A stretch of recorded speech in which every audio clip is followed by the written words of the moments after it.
Et merci de nous rejoindre pour notre rendez-vous hebdomadaire en partenariat avec le Timbuktu Institute. Nous sommes en direct avec son directeur régional, Bakary Samb. Bonjour.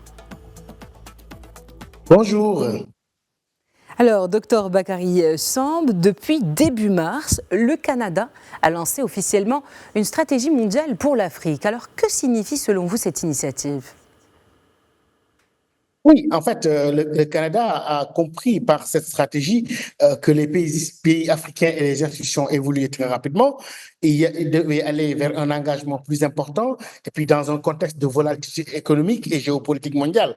Donc, le Canada a compris que c'était le moment de saisir les occasions de raffermir sa sécurité économique et nationale, notamment en faisant une diversité des investissements pour améliorer la résilience et la chaîne d'approvisionnement, pour la paix et la sécurité. C'est tout à fait une compréhension de l'évolution de l'Afrique, avec l'importance de la diaspora africaine aussi au Canada, mais aussi sur les projections sur l'Afrique, un continent qui va prendre de l'importance dans les années à venir. Alors, docteur Samb, des initiatives similaires ont eu lieu aussi dans le passé, notamment des stratégies concernant le Sahel qui ont été lancées par plusieurs pays, plusieurs puissances et organisations. Quelle pourrait être la différence avec cette nouvelle initiative canadienne ? Oui, dans le cas canadien, il s'agit d'un partenariat pour une prospérité et une sécurité partagée.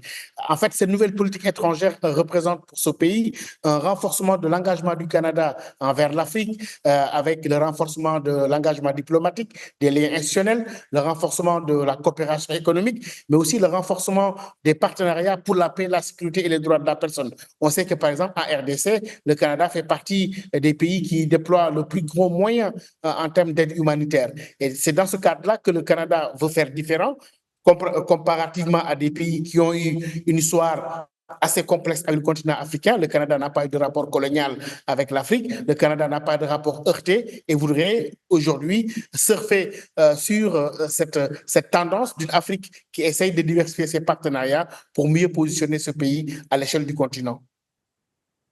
Et alors, vous dites que le Canada, il devrait apprendre des erreurs et des expériences du passé, des expériences des stratégies précédentes, pour éviter certaines erreurs. À quoi pensez-vous, par exemple ?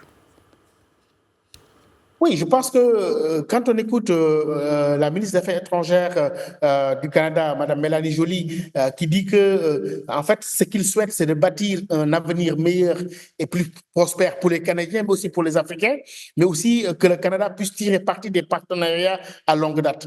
Et que, au niveau de la promotion des exportations aussi, c'est le même discours, avec un engagement qui ne consiste pas seulement à réaliser des gains économiques, mais à apporter aussi une aide, mais aussi à construire un avenir où le Canada et l'Afrique vont prospérer ensemble. C'est le mot qu'ils ont utilisé. Et je crois que ceci s'inscrit dans une longue tradition de coopération.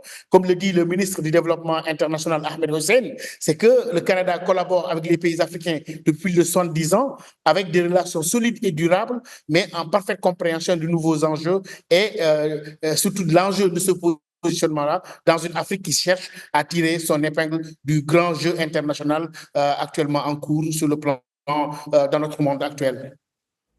Eh bien, merci Bakary Samb pour toutes ces précisions. Je rappelle que vous êtes directeur régional du Timbuktu Institute. Merci de votre aimable invitation.